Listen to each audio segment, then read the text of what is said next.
Welcome to the debate. Today we're tackling a really foundational tension in social media marketing. Any expert knows that success here, it requires managing countless elements, from big picture organizational goals right down to, the placement of a single emoji. Exactly. And the central question we're facing is really one of leverage. Where does the true engine of success come from?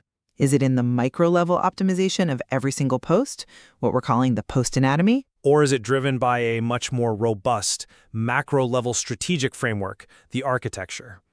I'll be arguing today that the optimized post anatomy, that is, the tactical perfection of every single element, is the fundamental building block. It's what drives the reach and engagement that algorithms demand.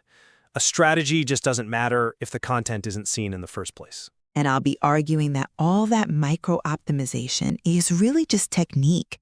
It's a delivery mechanism. It generates, volume without substance unless it's rooted in clear business goals and deep audience knowledge. Architecture has to dictate anatomy, always. My position rests on a pretty simple fact. Social media platforms are, at their core, algorithmically driven machines. And successful content is content that is built specifically to serve those machines, and of course, the constraints of the mobile screen. So success really begins and ends with making sure every single piece of content follows these established best practices. Because these details, they're not suggestions, they directly correlate to measurable clicks and visibility. The material makes this precision almost mandatory. An effective post requires very specific, non-negotiable parts: a compelling caption, relevant emojis, a really clear call to action or CTA, strategic mentions, hashtags, and of course, a high-quality, mobile-first visual. And just take, for instance, the data on caption length. Research consistently points to an average of about 150 characters. So, 15 words or so as generating the most clicks. This isn't arbitrary, it's tactical precision. It's all about maximizing visibility before that critical see more button. If your audience has to click that to get the point, you've already introduced friction. And crucially, consistency has to be anatomically enforced. Posting a minimum of 3 times a week, but no more than 1 per day. These are the rules, the blueprint for getting algorithms to work for you. I understand why those granular elements seem so critical. I really do, especially when you're focused on that immediate friction. But I maintain that architecture has to come first, because execution without a clear purpose is just, it's wasteful. Optimizing a caption to 150 characters might improve one post, but that effort is completely meaningless if the content itself doesn't align with the business objective. My core thesis is that you absolutely need a North Star. Before you post anything, a business must define its long-term goals that actually support the bottom line, whether that's subscriptions, talent acquisition, brand authority, whatever it is. Pure engagement and reach are, frankly, often vanity metrics. They attract followers who will never, ever convert. And the foundation of this architecture is rigorous audience understanding. You have to go beyond demographics. You need to get under the skin of the audience. That means understanding their language, their habits, the visual and sonic trends that resonate with them. We use tools like SEMrush or TikTok Creator Search, not just to find keywords, but to uncover the entire conversation context that should inform the whole strategy. And this understanding then informs your platform choice, which is a strategic decision, not just copying competitors. Instagram for engagement, LinkedIn for thought leadership, X for high-speed debate. And finally, the content plan must outline core pillars and stick to the 80-20 rule. 80% value, 20% promotional. Ignoring this leads directly to that strategic failure of volume without substance. And that just poisons the relationship with your audience, no matter how perfect the post is formatted. And that brings us right to our first real point of disagreement. How do we even define success?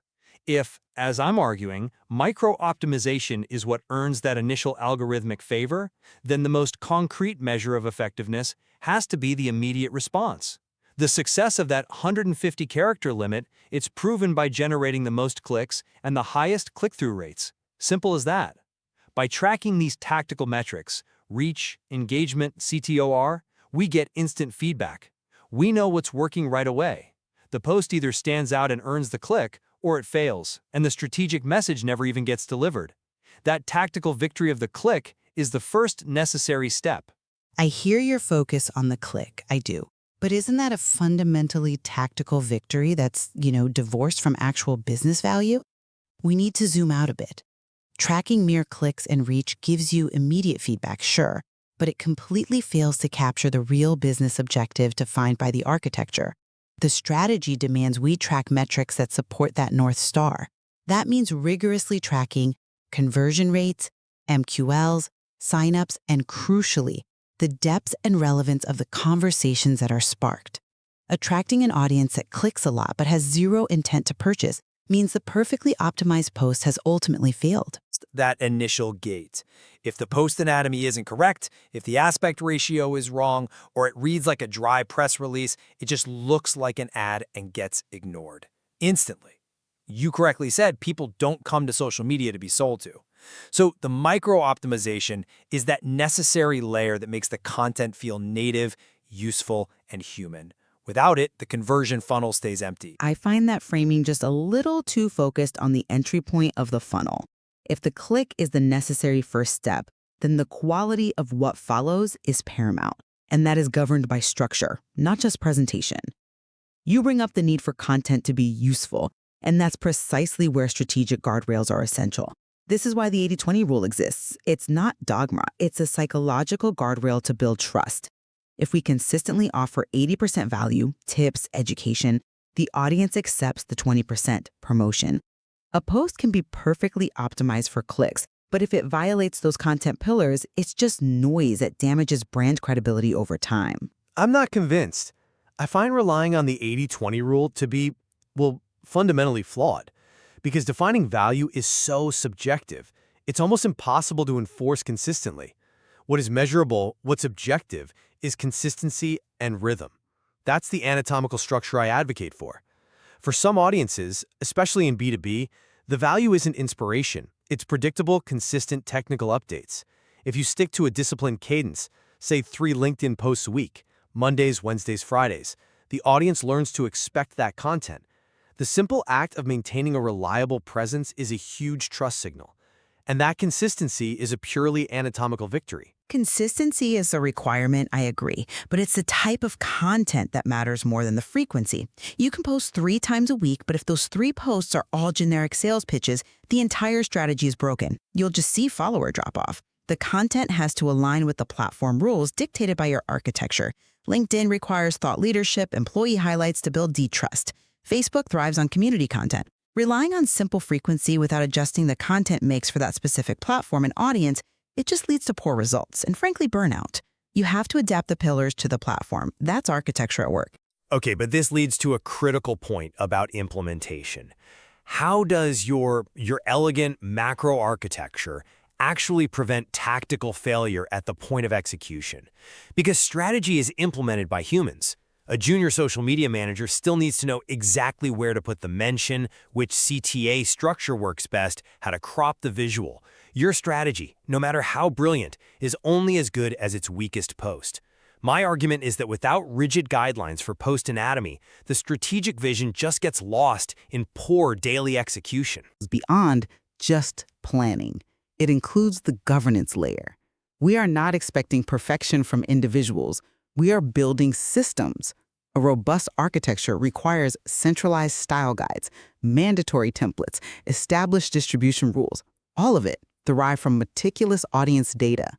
This system ensures that if a post is tagged educational pillar, it automatically adheres to the established guidelines and critically includes the right conversion link for that funnel stage. Architecture provides the fail-safes. The goal isn't just to make the content look good, it's to make the execution non-negotiable. I agree, systematic execution is key. But the details you're citing, the CTA structure, the visual guidelines, those are all components of post anatomy that I'm arguing for. You're just saying the mandate for that perfect anatomy must come from the architecture. Which, okay, I can accept, but the impact still flows from the tactical element itself. Let's focus on one last technical point then. Search. Social media platforms are increasingly powerful search engines.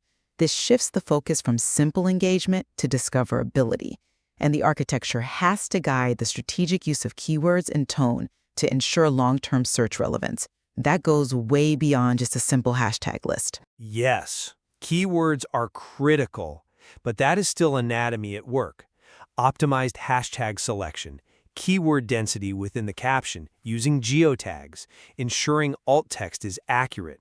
These are all micro-level optimizations designed to improve how you're indexed. If the post isn't structured correctly, if the anatomy elements don't align with search intent, your whole strategy for discoverability fails. The post itself is the fundamental unit of search relevance. The strategy informs the why this cluster of keywords, the anatomy as the how do we format the caption. They're interlinked, of course, but the guiding intelligence has to come from the architecture, which is what recognizes the platform as a search engine in the first place. So while strategic objectives are undeniably vital, I have to maintain that the path to achieving them is paved by optimizing the micro elements of every single post. That anatomical precision, from the character limit to the mandatory visuals, is what dictates whether content gains the initial reach to succeed. The architecture gives you the target, I suppose, but the anatomy gives you the propulsion.